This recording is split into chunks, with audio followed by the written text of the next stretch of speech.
Everyone's in. Welcome everyone who's here attending the Meridians Project panel for NWSA 2021. I'm really pleased that you're able to join us. We are recording, FYI, so feel free to keep your camera off if you don't want your face to appear in the recording. My name is Ginetta Candelario, and I am the editor of Meridians, Feminism, Race, Transnationalism since 2017. I'm also a professor of sociology, Latin American Latino studies, and the study of women and gender at Smith College in Northampton, Massachusetts. But I am Zooming with you today from New York City. Joining us today for our Meridians Project panel are Professor Emeritus Paula J. Giddings, who is the Elizabeth A. Woodson Professor Emerita of Africana Studies at Smith College.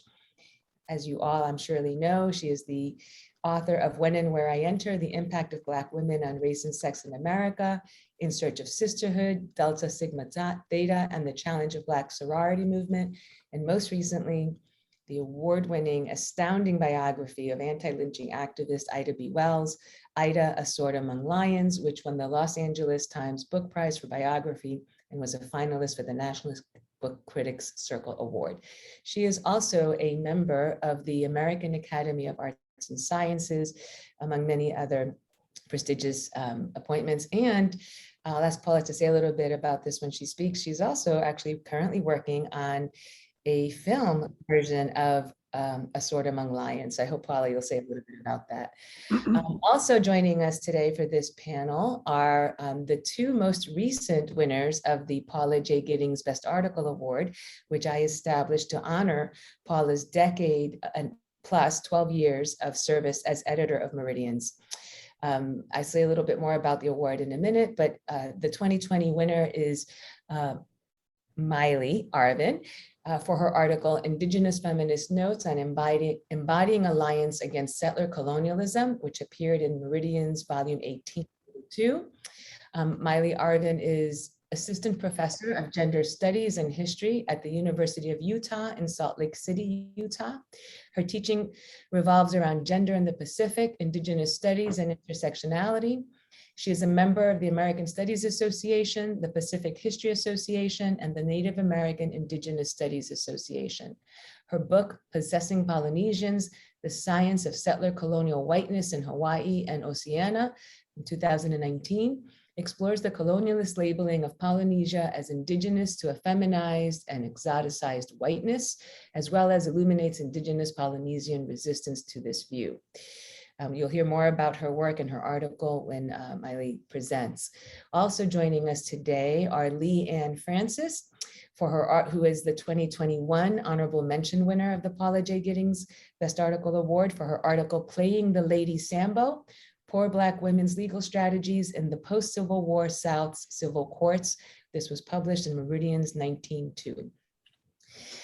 So the run of show for today is that I've introduced my co-panelists. I will take about 15 minutes to give you a brief overview about Meridians and what we're doing today. And then I will hand the Zoom microphone over to Paula Giddings, who will say a few words about Maile's piece. Then Maile will speak about her piece and her work more broadly and the role that Meridians has played in her work. Then Paula will return to the mic and introduce Leigh-Anne. Well, she'll say a few words about the 2021 award winner, Robert J. Patterson, who couldn't join us today due to a personal emergency.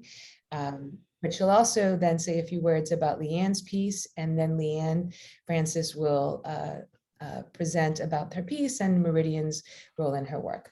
And that should give us plenty of time for an audience conversation Q&A, which we are very much hoping to do with you.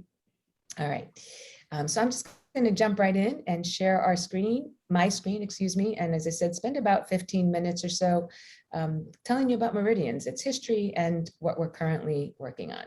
All right, so if you will just give me a moment. We worked on technology and it worked, so hopefully we'll be able to do this well. So view full screen, and I want to share my screen. All right, can you all see my slideshow? Yes. Thumbs up. Okay, thanks, Paula. All right, I'm going to move us over here. I don't know how to get rid of my sidebar, so I'm just going to go with it. So just very quickly, for those of you who do not know, Meridians was founded at Smith College in 2000 by 4 women's studies faculty members, including Elizabeth Alexander, who is currently the president of the Mellon Foundation and was one of the co-founders of the Poetry Center at Smith, and Susan Van Dyne, who was the founder of Women's Studies at Smith College, and Nancy Supporter Sternbach, who was the founder of Latin American and Latino Studies at Smith College, and Ann Arnett Ferguson, who was a faculty member in what was at the time Afro-American Studies. These 4 faculty members got together, and with the support of our beloved President Ruth Simmons, established the journal, secured funding for it, and put together an international board of leading scholars, activists, and artists who themselves were often or predominantly women of color, feminist knowledge producers, but who more importantly understood that feminist women of color knowledge production, which is at the center of intersectional frameworks, needs to have a home that values it, promotes it, and supports the achievement and success of feminist women of color knowledge producers in the academy and beyond. So our motto in many ways is captured by the quote that we include here by Ruth, which is in her comments for our very first issue. Women of color have many histories, and these histories can be brought into full and useful relief by providing opportunities for these women to speak for themselves. And that is what Meridians has been doing for 21 years now.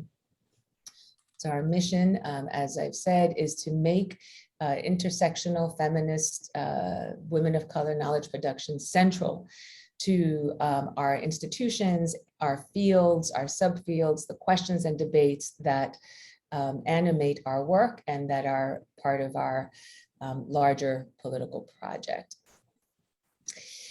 We've had 3 editors to date. I'm the 4th, excuse me. We began with an editorial collective consisting of those faculty at Smith and a group of faculty at Wesleyan University. Wesleyan University Press was our first publisher. We subsequently were published by Indiana University Press for about 12, 15 years, and then have been published by Duke University since 2018, excuse me. Our first editor was Kumkum Bhavnani, who is Distinguished Professor of Sociology, Feminist Studies, and Global and International Studies at the University of California, Santa Barbara. She was followed by Leigh-Anne Chauncey, who is the Hartley Burr Alexander Chair of the Humanities at Scripps College.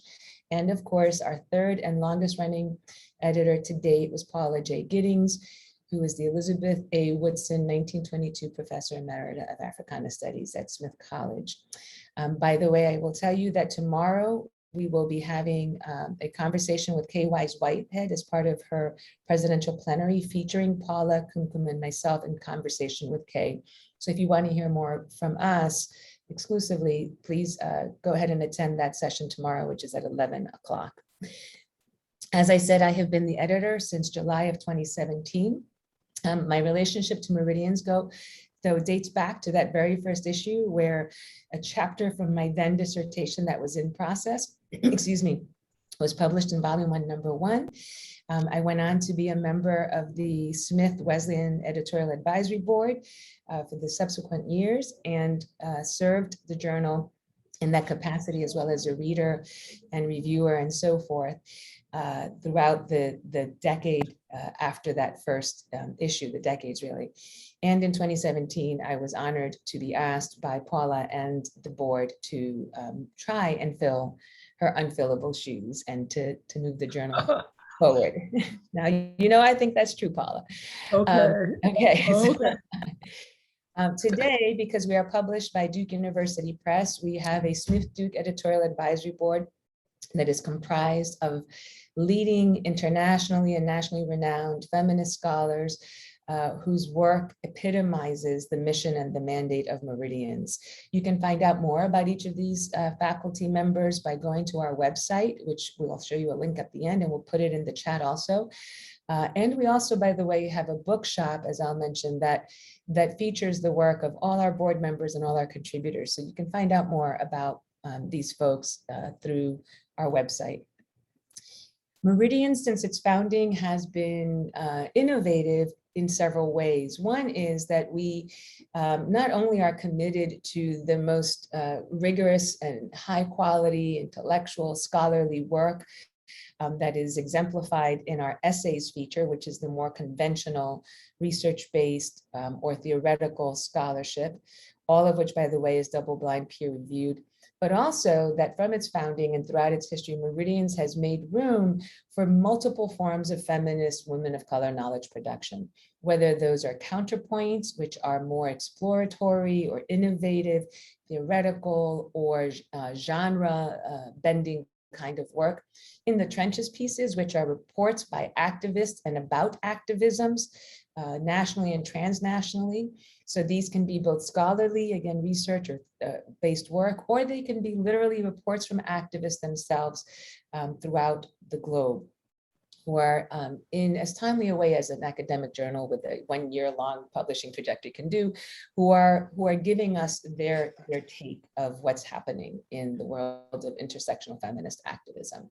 Culture works, which crosses genres and, again, either is a work of poetry, short fiction, creative nonfiction, visual art, drama, etc., or an analysis of that work by one of our contributors.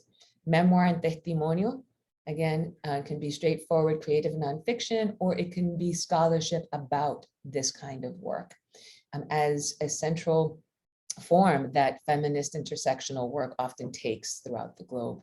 Media matters. As the piece says, we again are focused on the ways that feminist intersectional knowledge production thinks about and offers critical engagement with media in all its forms.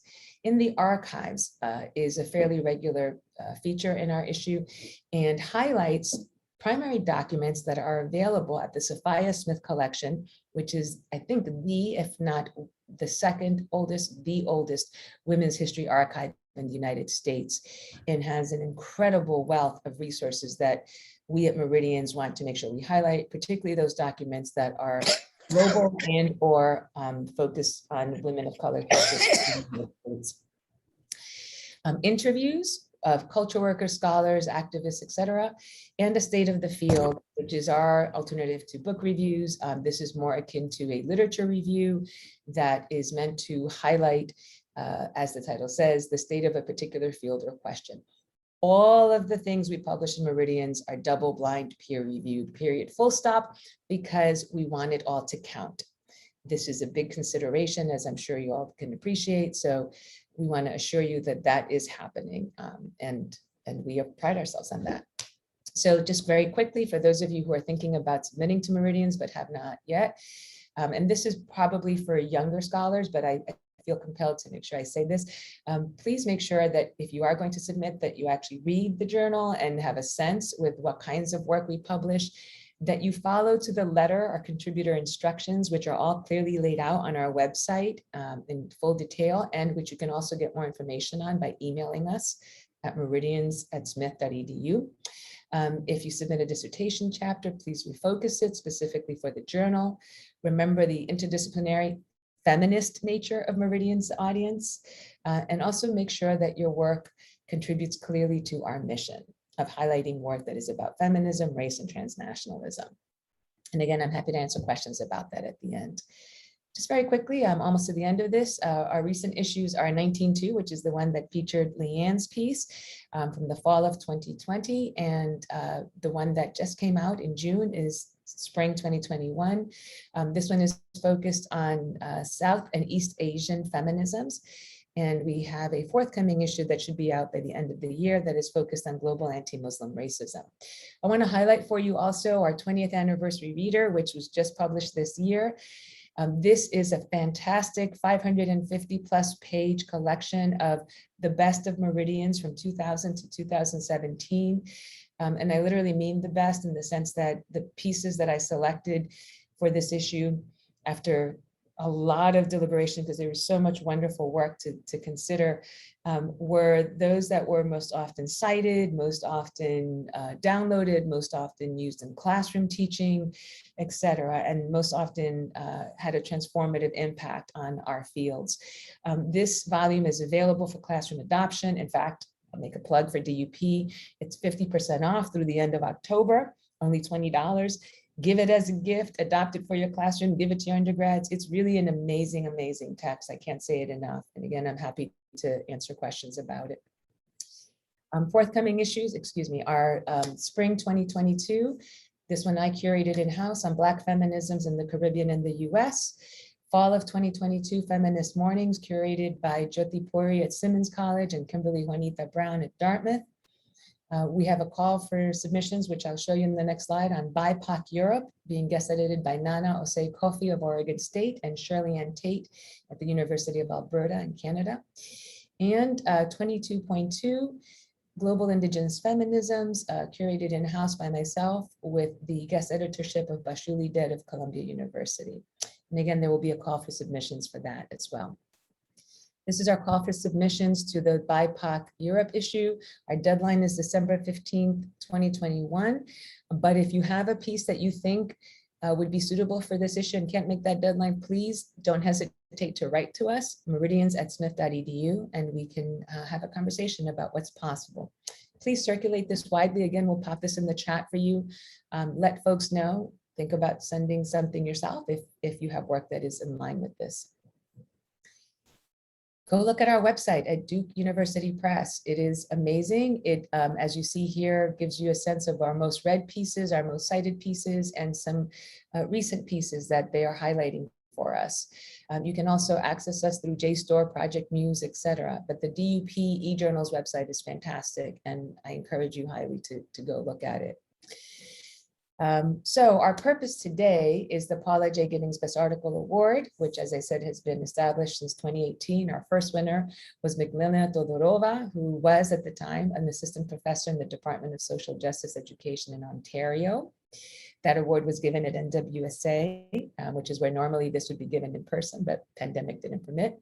Our next winner was Abosede George in 2019. 2020 was Maile Arvin, as you can see there. And 2021 were Robert J. Patterson and Leigh-Anne Francis. And again, you'll hear more about them soon. I want to wrap by highlighting for you our Creative Writing Advisory Board, which, as our other board, is comprised of creative writers and scholars of creative writing from Smith, Duke, and Rice University, because we include our 3-year editorial assistant and beloved friend of Meridians, Leslie Marie Aguilar, who's studies in English literature at Rice University. We also have a Elizabeth Alexander Creative Writing Award that I established in 2019. That award competition, by the way, is now open. And again, we'll share the call for that with you. We accept creative writing from everyone and anyone. There's no credentialing required. In fact, this year's winner was a senior at Yale University whose piece wowed the jury, which is the Creative Writing Advisory Board. There is, as with this award, a nice cash prize, a framed certificate, a signed chapbook of Elizabeth Alexander's poem for the Obama inauguration, and a writer's residency at Smith College in the spring. So it's a good award. So please spread the word again to your networks. If you don't already, follow us: Twitter, Instagram, Facebook, LinkedIn. Follow us right away, and also go onto our website and sign up for our newsletter so that you can get e-blast with our forthcoming issues, calls for submission, etc. Okay. Just want to signal for you that one of the ways that we're trying to make sure that we highlight Meridians for folks who are outside the paywall is through our On the Line feature on the website. These are multimedia complements to every issue, beginning with volume 17, number 1, which was my first issue with the journal. And our hope is that these multimedia complements will allow folks from outside the academy and outside the US specifically to come into Meridians and partake of our scholarly and published work. Okay, so again, please point your students and networks to this resource as it is one way that we are trying to democratize and globalize our access. So our bios are here, and last slide, if you're in Northampton, you should let us know, come visit us. If you're on Smith College, we'd love to show you around our offices. I'm happy to have a conversation in person. If you come to campus, you should check out our website. And again, feel free to call us or email us with any questions that you might have. So I'm going to stop sharing my screen now. And let's see, I think I'm going to stop sharing and try. There we go, stop share. And thank you all for listening, and saying again that if you have any questions, please hold them to the end. I'm happy to take them. And I'm going to now pass the microphone over to my beloved Paula Giddings. Thank you.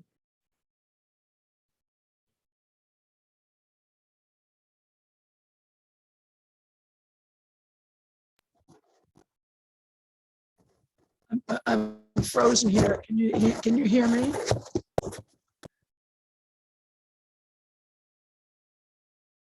Hi. I'm having some technological difficulty. Can you hear me? We can hear you. It's a little broken up, but yes, we can hear you. Oh. There you go. That's better. I don't know what you just did, but it worked. Oh, a little frozen. Paula. Let's see. Hopefully we'll get her back. While we're waiting for Paula to try and connect, I'm going to take this opportunity actually to go ahead and introduce very quickly Melinda Buckwalter, who is our editorial assistant at Meridians. And Melinda would answer any questions that you might have about submissions, production timelines, etc. All right, Paula, do you want to try? Can you unmute yourself? I can see you now, but we can't hear you because you're muted. There you go. Can you hear me and see me now? Yes, go ahead. Okay, excellent. Oh, okay. Oh my goodness. All right. Sorry about that. Hello, everyone. First of all, Ginetta, thank you for that wonderful presentation. And let me say to you that the journals that have been published under your stewardship have just been brilliant. And they're not only brilliant, but they're beautiful. I mean, the artwork that you have mobilized for the journal is also gorgeous, but the content, of course, has been just extraordinary. And I'm so proud to be an editor emerita of this wonderful journal. Let me congratulate the winners of this award. I can hardly say the Paula J. Giddings Award. It sounds strange to me, but congratulations to the winners. We are very proud that you chose Meridians for your very fine essays, and we're very proud that your essays really reflect the mission of Meridians and what it has set out to do. And I'm always amazed. I was amazed as editor and now of how rich your essays, how rich essays and work is when it's reflecting that mission of Meridians. And your essays are also within that tradition. And I think that richness attests to not only your own brilliance in your field, but also attests to the conceptual genius, I think, of the founders of Meridians who Ginetta spoke about. So thank you, and congratulations again. And I think we're going to talk now a little bit about the essays. Ginetta, is that what we're doing? Okay. Start with mine. First, Maile.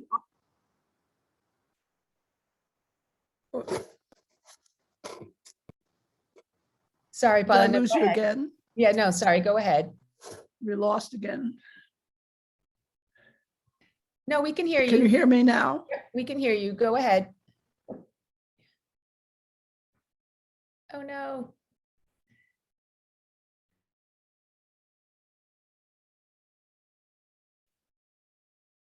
Paula, it froze a little bit. Let's see. Hopefully it'll reconnect in a moment. Sorry about the technical difficulties, guys. Oh, I think we lost her entirely. Okay. We'll just wait a moment if you all don't mind and give Paula a chance to connect again. There we go. All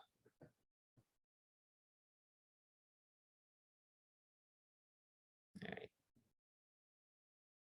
Paula.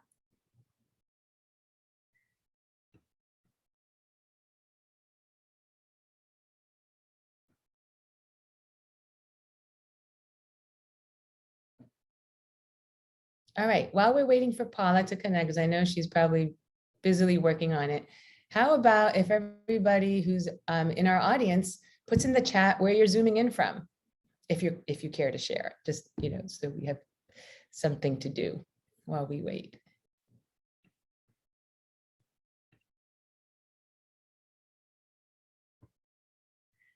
Paula could try speaking with her video off. Yeah.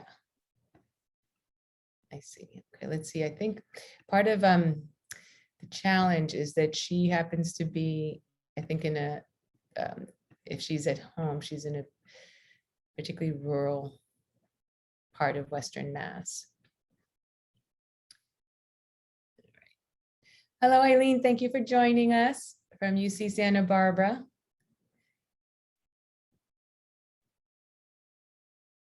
It's nice to see Maria. And let's see, Jennifer and Colleen. Thank you for joining us. All right, I'm going to give it one more minute, and then if Paula can't get back, then I'll go ahead and introduce Maile and ask Maile to go ahead and say a few words about her piece and about Meridian's role in your work. All right, so why don't we do that? Oh, there's Paula. She's in the waiting room. I'm going to let her in. Let's see if we can get her back. All right, Paula, can you hear us? No, okay.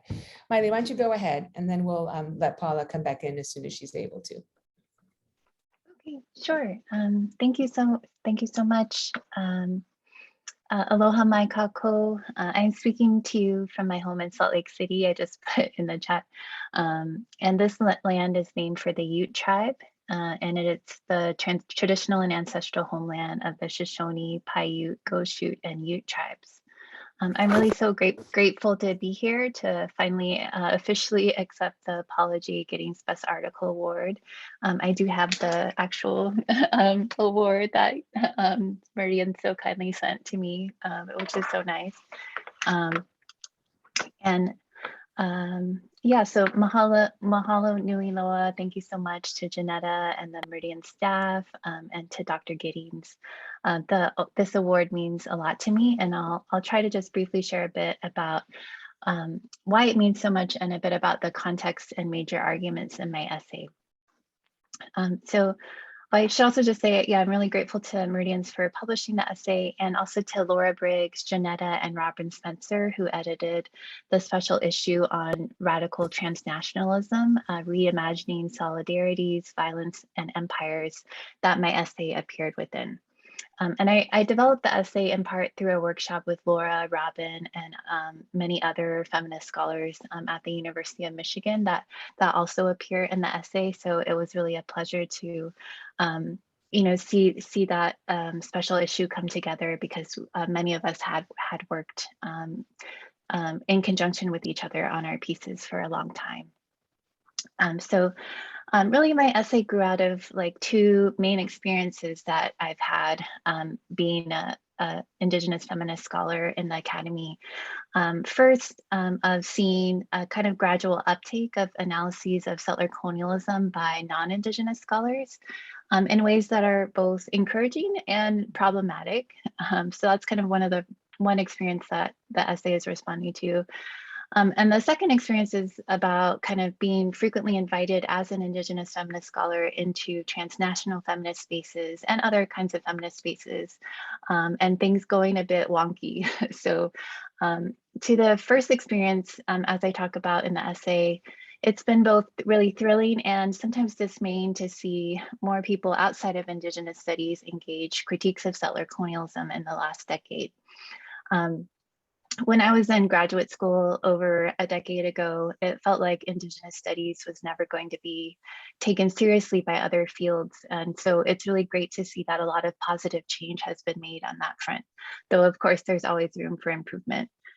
And so that second experience that I mentioned is kind of a result of the first, right? That as women and gender studies has engaged with recent work in Indigenous feminisms, I and many of my fellow Indigenous feminist scholars have often been invited to speak and share our work in women and gender studies spaces like NWSA, or other spaces that are more focused on transnational feminisms.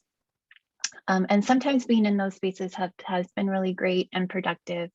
And honestly, sometimes it's felt really tokenizing and off. So my essay tries to talk through how to acknowledge and think about the tensions in these two related experiences in ways that I hope can be productive for both Indigenous and non-Indigenous feminist scholars.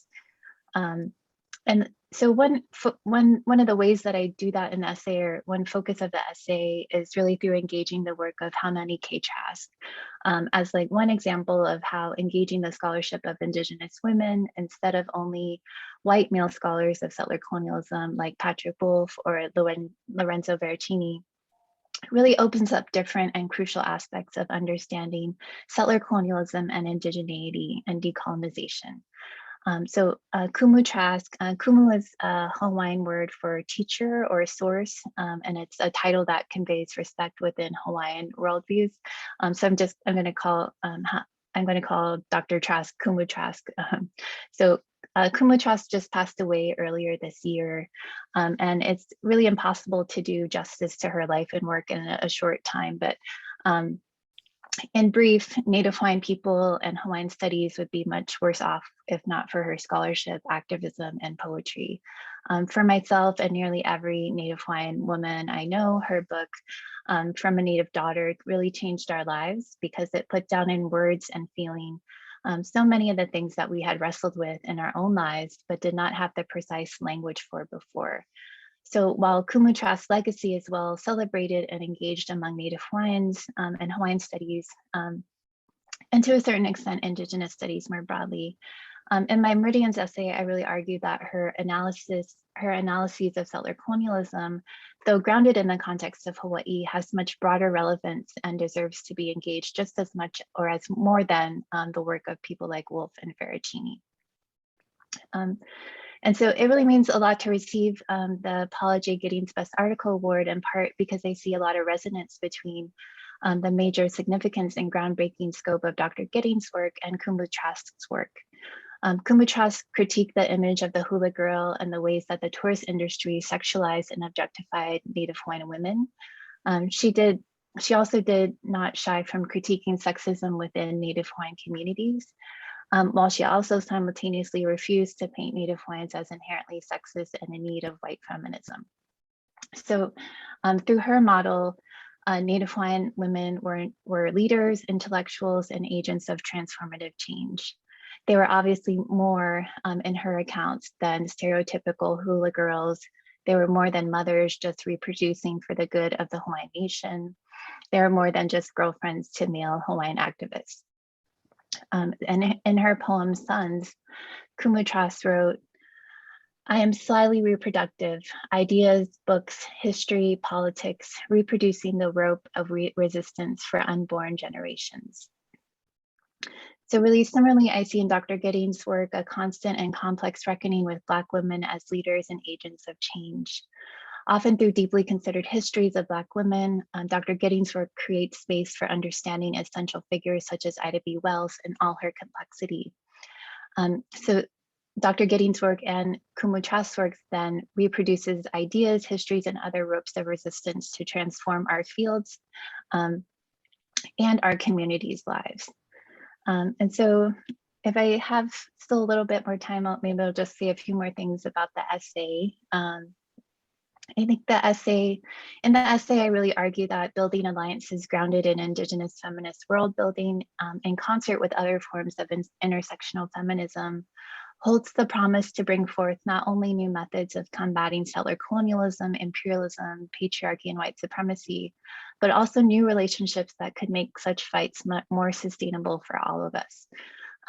Yet so deeply ingrained is the myth that Indigenous peoples have all died out or only exist on isolated reservations far away, that I've often been in rooms full of what I talk about in the essay as settler feminist scholars and activists who questioned and doubted that I and the other Indigenous feminist scholars I was with were actually Indigenous. I have also experienced in such spaces a refusal to believe that Indigenous women's issues stem from settler colonialism rather than Indigenous culture, tradition, or just Indigenous men. So we've often had to be the killjoys in rooms in which settler feminists, often white settler feminists, or even sometimes transnational feminist scholars insist on the importance of white and Asian and women's empowerment through their participation in settler colonial institutions in Hawaii, and who are upset and resistant to the suggestion that they should at least acknowledge that that empowerment was built through Native Hawaiian dispossession. And so in the article, I try to talk about how changing such behavior and creating spaces that are productive for and not just inclusive of Indigenous feminists is required for more substantial alliances. And alliance, I think, is also related to the concerns that I spoke about at the beginning, because I think one of the problems with the politics of citing like Wolf and Veracini for issues of settler colonialism is that also kind of lost in the shuffle is a strong sense of alliance among those critiquing settler colonialism and other interrelated structures of violence. Indigenous scholars and allied scholars of color have often very carefully analyzed how intertwined settler colonialism is with heteropatriarchy, anti-Blackness, xenophobia, and other forms of colonialism. Yet the academic attention given to settler colonialism as a white male theory has at times created or renewed a sense of competition between Indigenous peoples and other people of color, especially in relation to ideas about whether people of color should be considered settlers.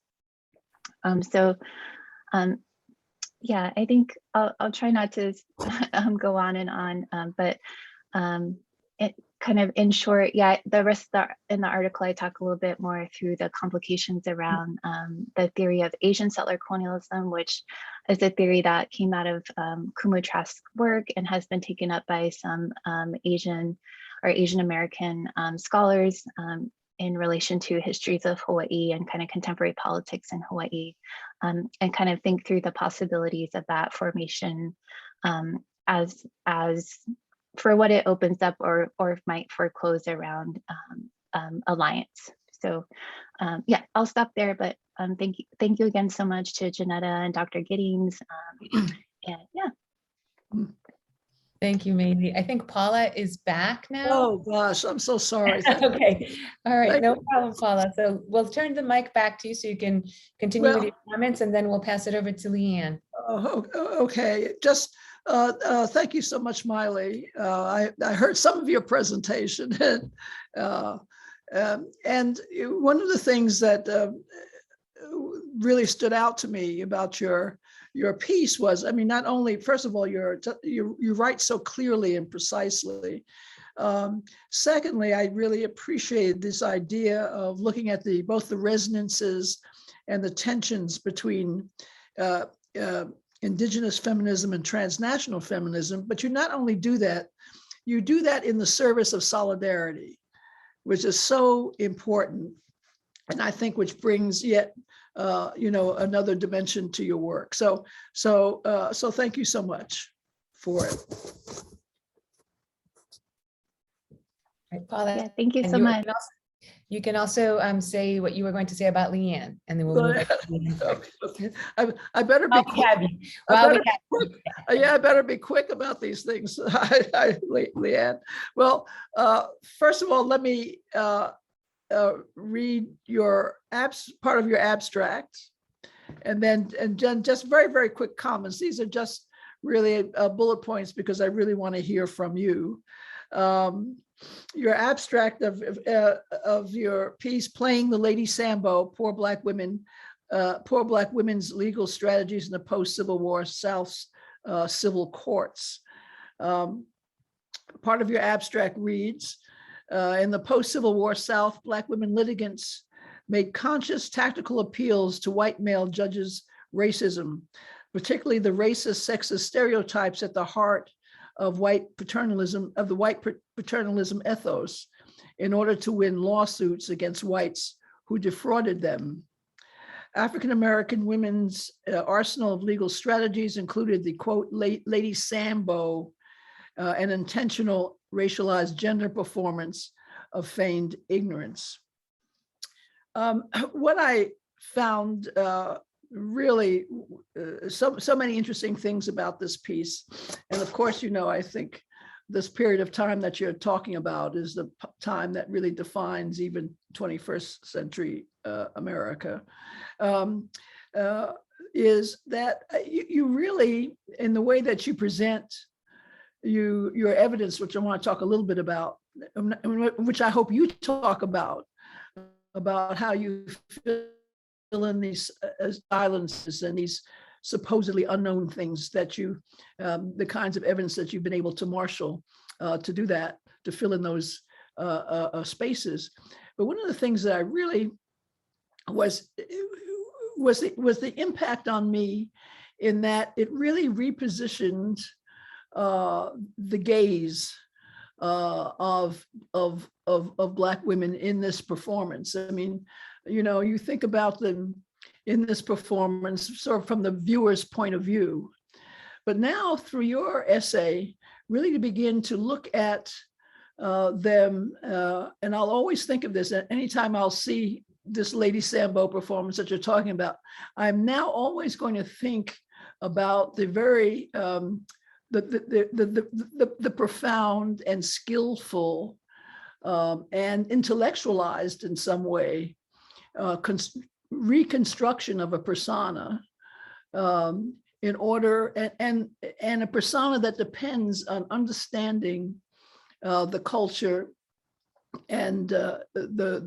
particularly the white male culture of the South, a persona that really works for them in cases of being defrauded. That there is, as you know, of course, there's so many cases where women are defrauded, and what's a lovely surprise in reading your piece is how many times these women were successful in winning their case through these strategies. So I'd love to talk for you to talk more about that, and also a little bit about your methodology, which I found very impressive as well.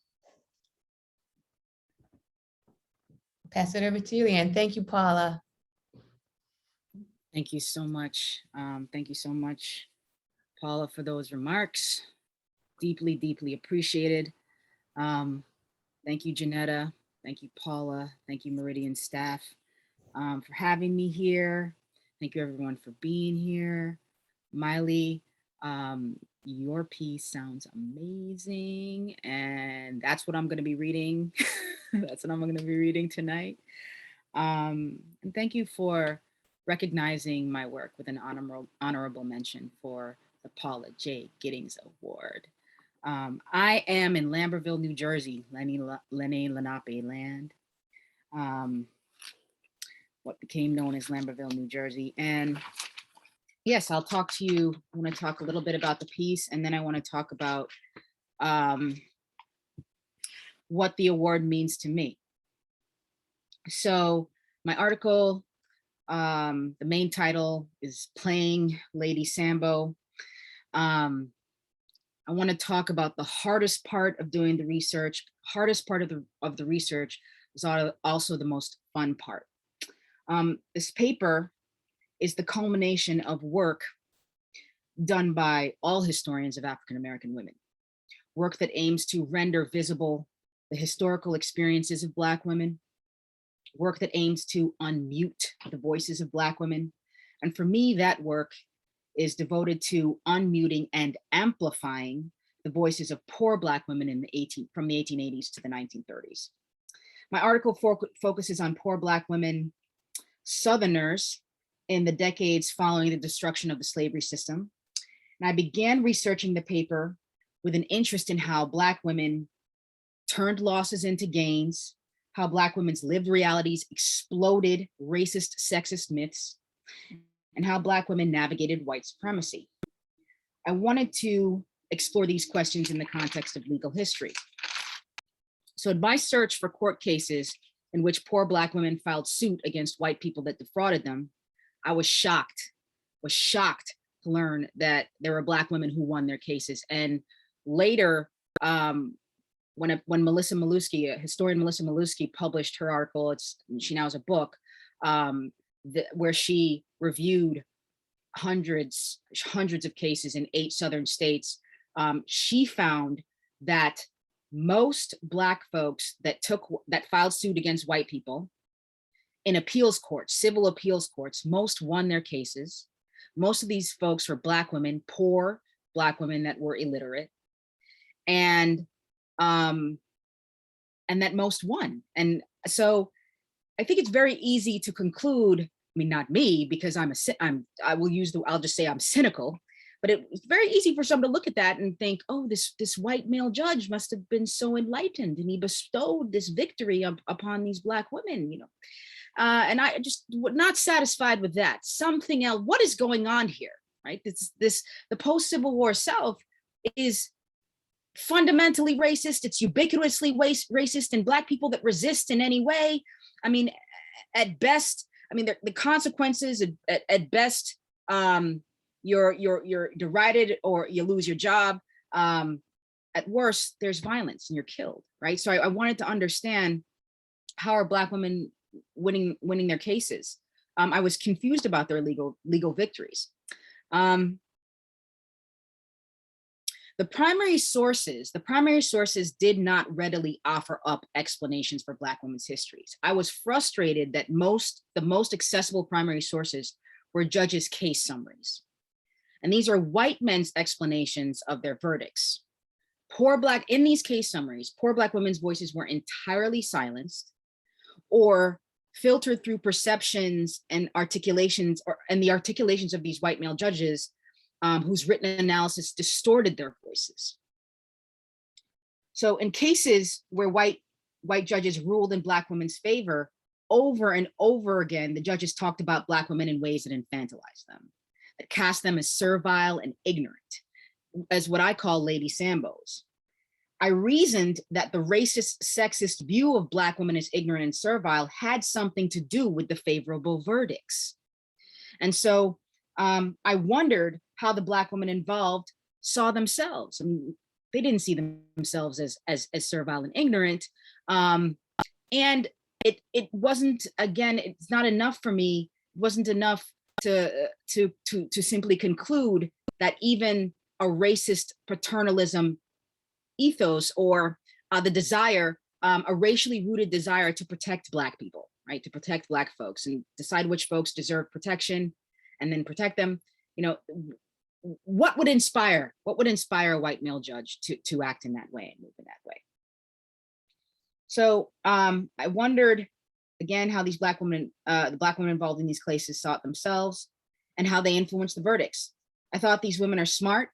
They're experts on white racism. How did they marshal that expertise to defend and protect themselves and their families? And so that brings me to the most challenging aspect of researching this paper: accessing Black women's voices, accessing Black women's views. Most poor Black women that did wage labor were poor women that did domestic work in white homes or white businesses.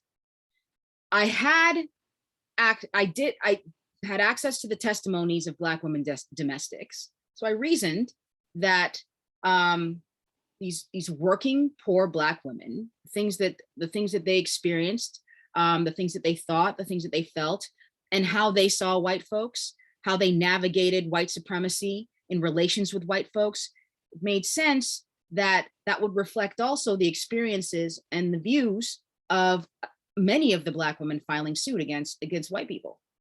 And so I used the testimonies of Black women domestics as a surrogate for the voices of these Black women filing suit, because again, just their direct voices were so hard to access. And the case that I looked at was one of the few cases where a Black woman testified. She testified for a moment.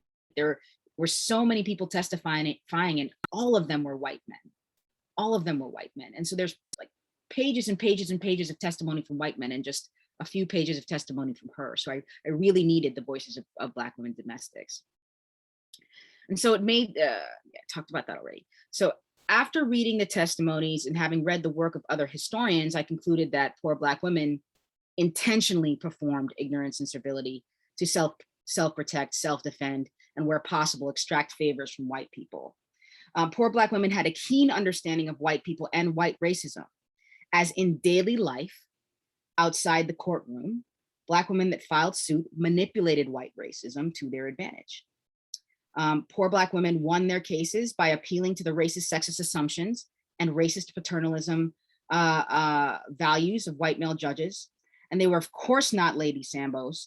They were wise, cautious. They understood the limitations of white people's goodwill towards Black people. And these women knew themselves, and they did what they had to protect themselves and get justice. So what does this award mean to me? It is such an incredible privilege, an honor to be a part of Meridian's transnational community of visual artists, poets, activists, scholars, and people at the intersections of that work. Such an incredible privilege. I so admire the work of Meridians itself, Meridian's staff, the work of everyone in each issue of the journal. And to be completely honest, I was really surprised that my piece was accepted. But that not because I didn't think it was a good piece, it's just like, it's Meridians. So that was what was really meant a lot to me, and validated my scholarship in a way that I was critical to my development as a scholar and as a person. And then, I mean, Paula Giddings, literally, I was an art student, and I was an art student, and to get to a PhD program, I had to do a master's program. I had to get some background in history. And Paula Giddings, When and Where I Enter, was literally the first book on Black women that I read. It was literally the first book, literally. And very honestly and truly, the reason I became a historian of Black women is because of your book.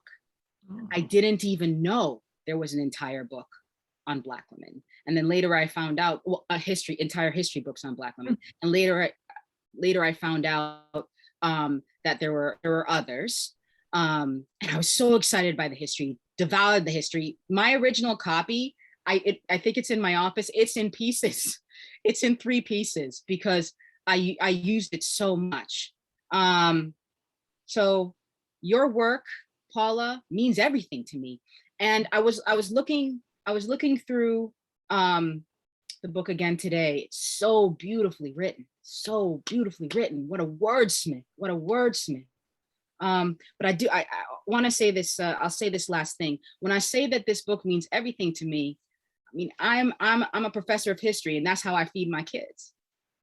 Right? I love writing history. I love researching history. I love teaching history, but this is also how I feed my children. So your book is a really big deal. And you are a really big deal. Thank you for writing that book and so many others. And thank you for listening to me. No, thank you. Yeah, I can't stand much more, please. Okay, I'm done. Thank you. No, but thank you so much, Leigh-Anne, and also Maile, for your remarks. I mean, you honor me, you know, And you also, you don't know what it means to think about my writing, my books, and they're in the future, not in the not too distant future, are scholars like you, who sort of take up the torch and carry on, just as others inspired me to do so. So I don't even know very much more to say. Thank you so much, though. I really appreciate your remarks, and I appreciate, of course, as I've said, I very much appreciate your work. One of the things that of these three pieces, three essays, they are, in some ways in conversation with one another, and I certainly thought about both of your essays also in the context of Robert Patterson's piece, Black Lives Between Protest and Politics, Black Lives Matter Movements for Black Lives. Let me read the abstract. The article examines the official Black Lives Matter movement as a point of departure to argue that Black Lives Matter in general expands our epistemological framework for thinking about Black freedom movements, Black freedom dreams, and Black freedom strategies. So of course, one of the things he talks about is the evolution of, in talking about Black Lives Matter, he's also talking about really the evolution of a civil rights movement from, organizations that are top down and male-led and neoliberal and heteronormative and non-intersectional. And that this construction was also, which I appreciate, was very, very intentional of creating a new way of thinking about these movements. And it made me think, of course, of when he talks about the space in this movement for gender in a way that wasn't so prominent in the past, and for trans and queer folks, and which makes this very, very important. And also talks about, one of the things which I meant to mention in Maile's essay, one of the insights that really stuck out for me was that observation that you make, Maile, that Indigenous struggles are not for civil rights, but against their planned disappearance, against our planned disappearance. And so this is interesting. The civil rights movement and ideas I think, in conversation with the difference of Indigenous struggles which affects the very character of the struggles in some way. It sort of Patterson's ideas around questioning around if Blacks could achieve their goals under capitalism, since racism and capitalism reinforce one another, also made me think more of Leigh-Anne's piece, of these women who might have been victorious in the court system, but of course it's a court system within the context of exploitative capitalism, and it's something to think about. And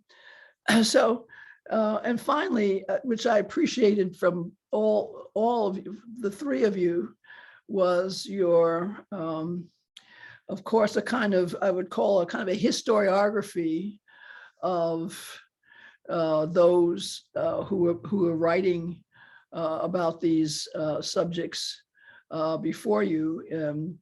Robert Patterson talks about, of course, that has an observation of Barbara Ransby, who talks about the Black Radical Congress of the 70s that also was anti-capitalist, or certainly at least critiqued capitalism, and had some of the same characteristics of the Black Lives Matter movement.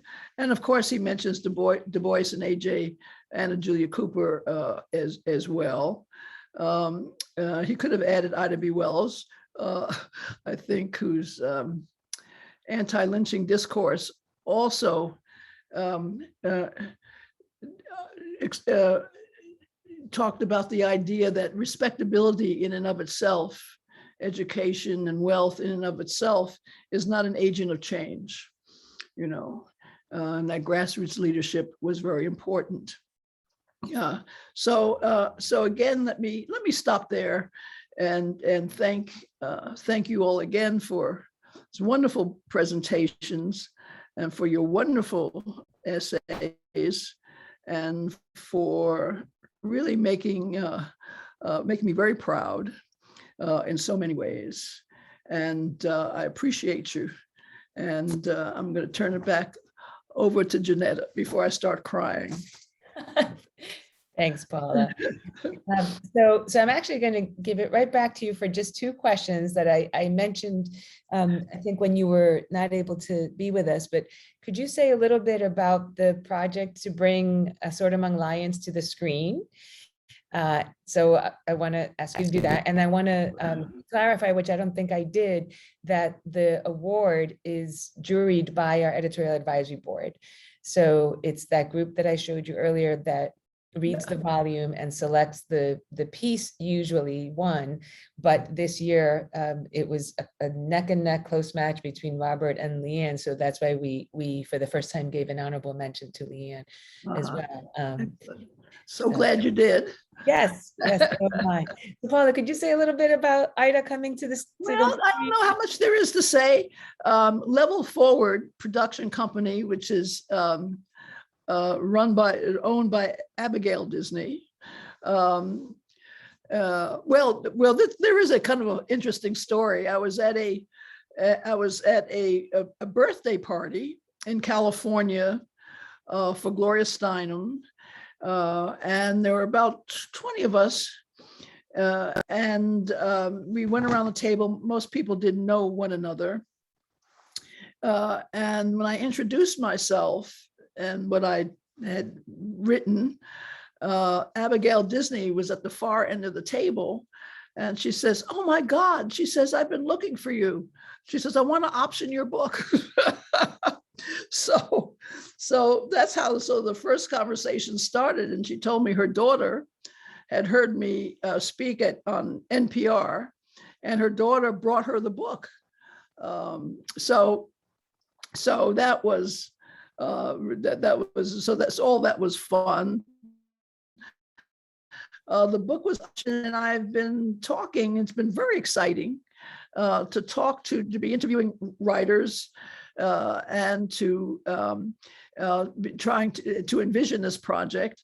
It started as a film, but now they've decided, thank goodness, that there's so much and it's so rich that we need a television series, of course. So several seasons, of course. So at least that's how it's conceptualized. This stuff, you never know what's going to happen. You always have to keep your fingers crossed every day. But I'm very happy with the people I'm speaking with. I think they have a good vision and sort of understand. It's not an easy project to think about how to encapsulate this life and all that goes on around it. But looking forward, so we'll see. We're close to getting the pitch written, which will then be pitched to different platforms. So everybody keep your fingers crossed that all goes well here. All right, excellent. Thank you, Paula. And you heard it here first. All right, Thank you. when There you go. you can say I heard it directly from Paula how this came to happen. All right, so we have about 10 minutes left, and I wanted to go ahead and opening it up to questions that our guests and what you all of one another might have, or comments. So does anybody have a question? I haven't been looking at the chat, so I don't know if there's questions in there, but does anybody want to ask a question either about the journal? It can be even, questions like submission issues and so forth, about the work, Maile's work, Leigh-Anne's, or anything else that you might want to share.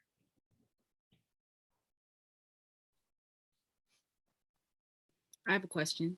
Go ahead, Leigh-Anne. Question for Ginetta. Yes. Well, you asked me to, I forgot. I'm in the room with too much greatness, and I'm talking about everybody, okay? It's just too much. It was overwhelming, but here it is. Yay! Okay. Yes. And, I got to put it somewhere the twins can't get to it. And that, you reminded me, Leigh-Anne, also that the other part of the award for this award is that we give the winners a signed collection of Paula's yes, all 3 of her books dedicated by her. Okay, yes, you do. You gave us each a copy. We got there they are, and they have Paula Giddings autograph, which is no big deal at all. got a nice Meridians mug. Right. Actually, you should be having your so. And more. Well, my question is,